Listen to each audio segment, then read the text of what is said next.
Good evening, everyone. This is Delores, your host. Hey, for those of you that don't know me, my name is Delores King. I'm a three-time breast cancer survivor and founder of Living Through the LenZ.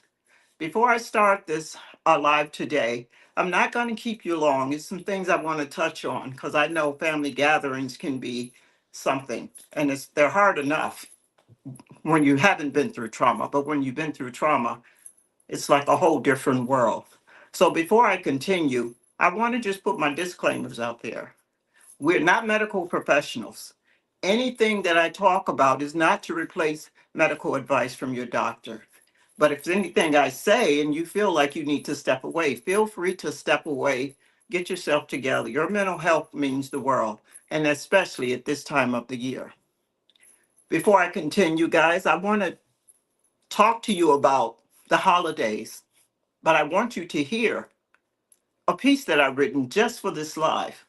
I want you to hear what it can be, what it can be like, the chaos and all the disruptions. And even though you're in a room with crowded people, you feel like you're by yourself. And everybody got an opinion. They want to offer you their opinion. Sometimes we don't want to be there, but we go. But before I continue on with that, give me a minute. I want to set this up. I hope you guys can hear it. If you can hear it, let me know. If you can't hear it, let me know that too. Send a thumb up or something so I can kind of adjust what I'm doing here. But I need you guys to listen to this for me. This is titled Surviving the Noise. And this is my truth. There was a time when family gatherings didn't feel heavy. I used to look forward to them. But after cancer, everything changed.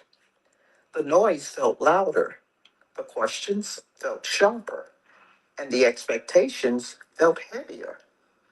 People will look at me and say, "You look good. You're done now, right? You should be happy." But what they couldn't see was the ache in my body, the memories tied to hospital rooms, the fear that still lives in my chest, the grief for the woman that I used to be. I quickly learned that showing up doesn't mean I'm okay. Sometimes I sit in a room full of people and feel completely alone. Other times I will leave early, not because I didn't care, but because caring took more energy than I had. For a few years, I chose to be by myself during family gatherings, not out of bitterness, out of survival. I didn't want their advice. I didn't want their opinion. And I didn't want to explain why I was tired, or why I needed quiet, or why joy felt complicated. Cancer taught me something important. I get to decide how much I give. I get to decide when I leave, and I get to decide who feels safe. Now, when I go to gatherings, I sit next to my daughter. That's my anchor. That's where I can breathe. And when I get home, I sit with myself. I reflect.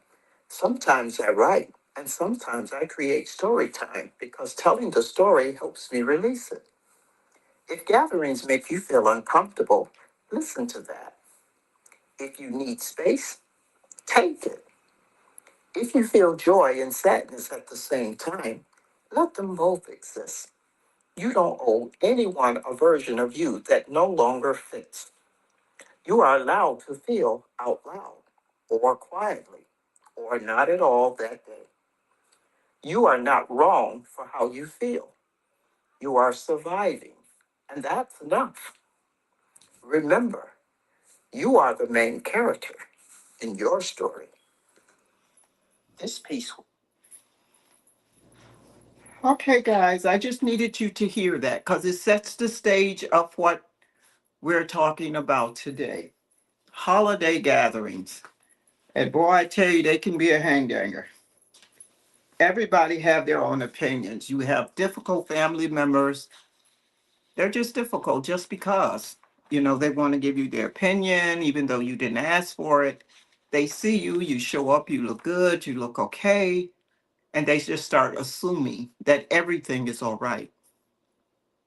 What I wanted you to take from this story that you just heard, First of all, this was one of my story time pieces that I write about my experiences and things I go through.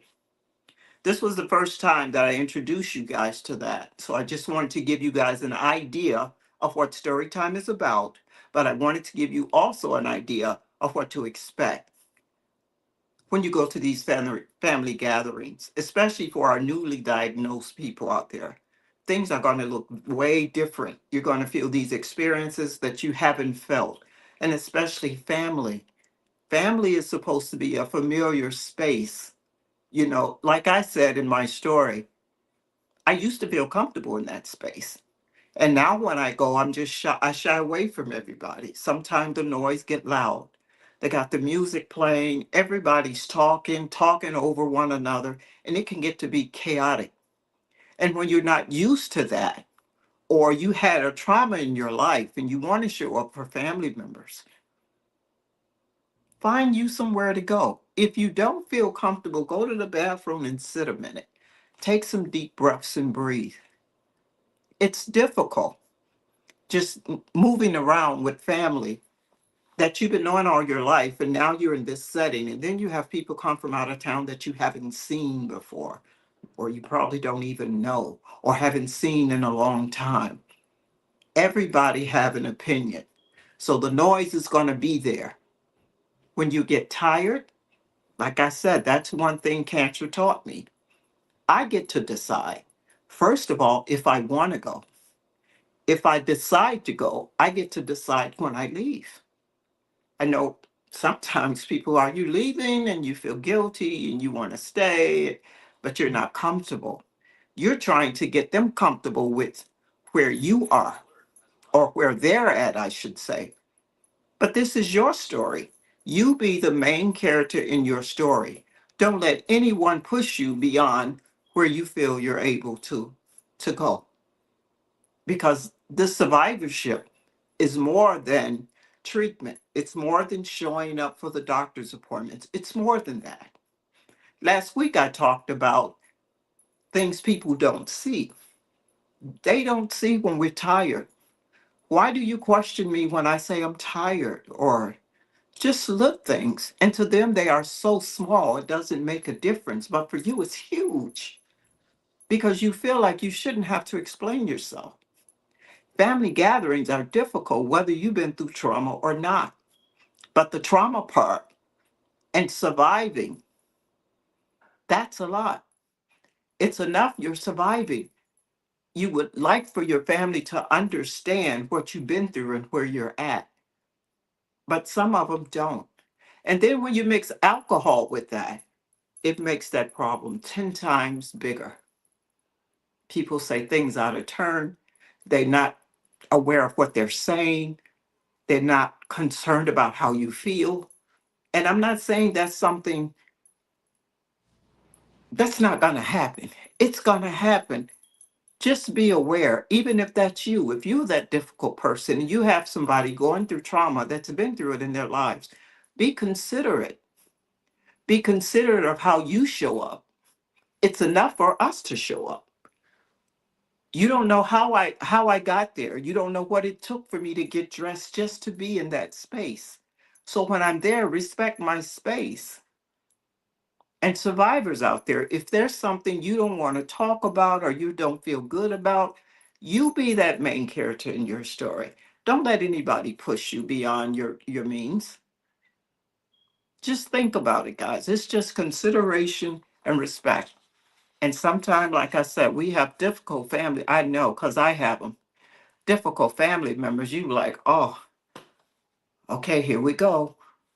But one thing I like to tell you guys, when you go to places, this is what I do. This is just my advice. I'm not soliciting, putting anything on anybody. But when I go places, even to family members' houses, I have to prepare for where I'm going. I have to say when I get in the car, it's one of those woo-saw moments.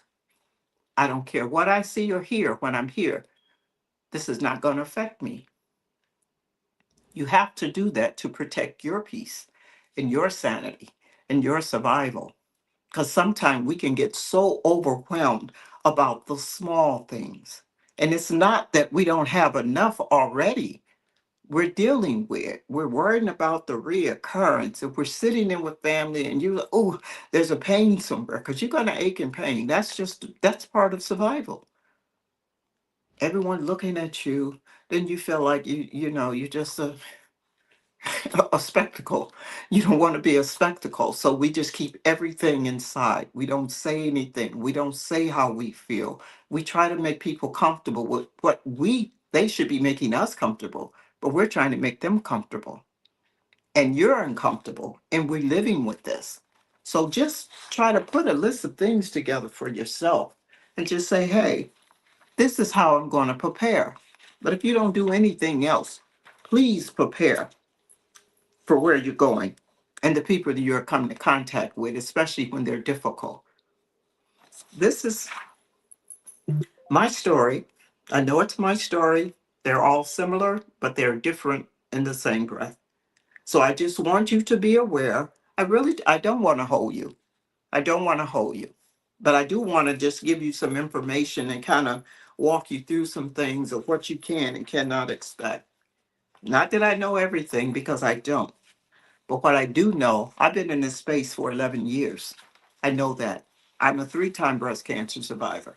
I know how things come unexpectedly when you're not expecting it. I know what it feels like to be unprepared when somebody hits you with something that you didn't even think about. I mean, just let that sit a minute. You don't think about this stuff. But when it hits hard, and you have to be prepared or to deal with it. You don't want people looking at you as like you're weak. Because you feel how you feel, that doesn't mean you're weak. So just remember that. If the holidays are too heavy and they feel heavy, just remember you're not alone in this space. Not at all. The first 4 or 5 years, I just didn't want to be around family. This was all new to me. I was still afraid. I thought people didn't understand. I thought they would be looking at me. Oh, she only got one breast. You see that? You see her? It's like I'm out there. That's scary when you're so vulnerable. And people take advantage of situations like that. And I'm sorry to say it, but so does family. We have family members that do that to others. And that is cruel. That is so cruel. So just be aware of these things, guys.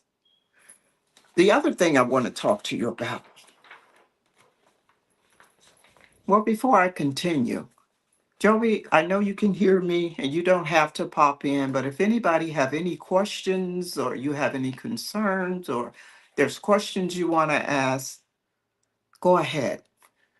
Ask your questions. Get it out.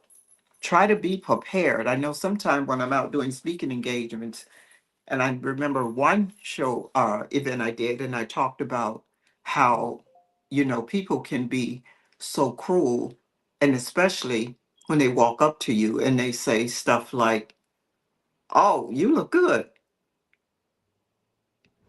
but what do that mean?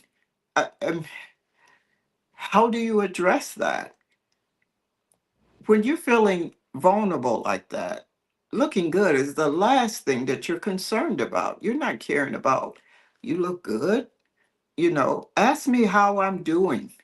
Don't walk up to me and just start talking like, well, at least you got through it.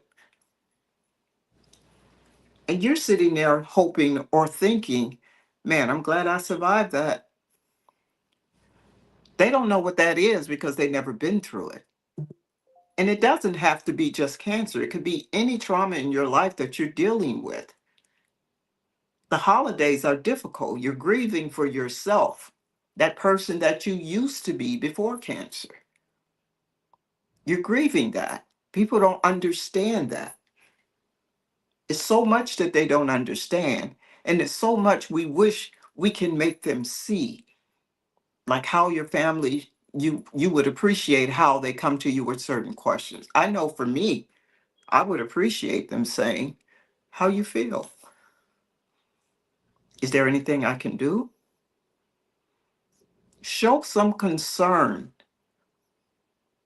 show concern. I talk about this because it's not only during the holiday season, it's 24/7 every day, 365. But especially on the holidays. And because we're coming into the holiday season, I just really wanted to feel, or want you guys to feel, that somebody understands where you're at and where you've been and what you've been through.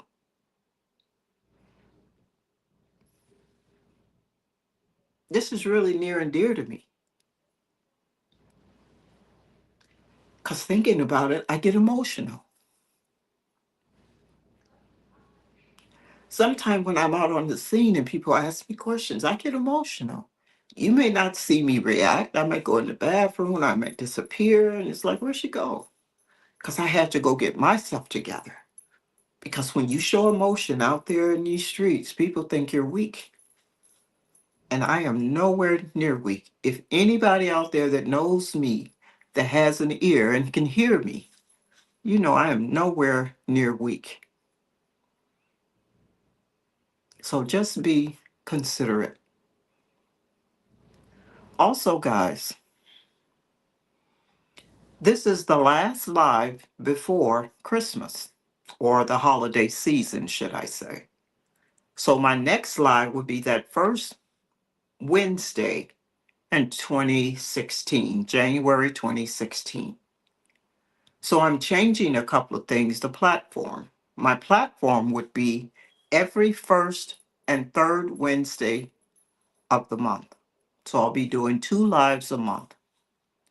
I had to cut down on the lives because some of these subjects are so emotional and heavy for me. I need that time to recoup. My mental health, even though I'm talking to you about my stories, and I'm hoping and praying that you're getting something from this. And I hope and pray that I'm helping somebody out here that's trying to navigate this survivorship. And sometimes we don't know how to begin. But this is my last live. Next live is January 2016, or 2026, I should say, first and third Wednesday. I will be putting a post up on my Living Through the LenZ page as a reminder. And again, I do that because the burnout can be significant and you're not resting. You're not giving your mind a chance to rest.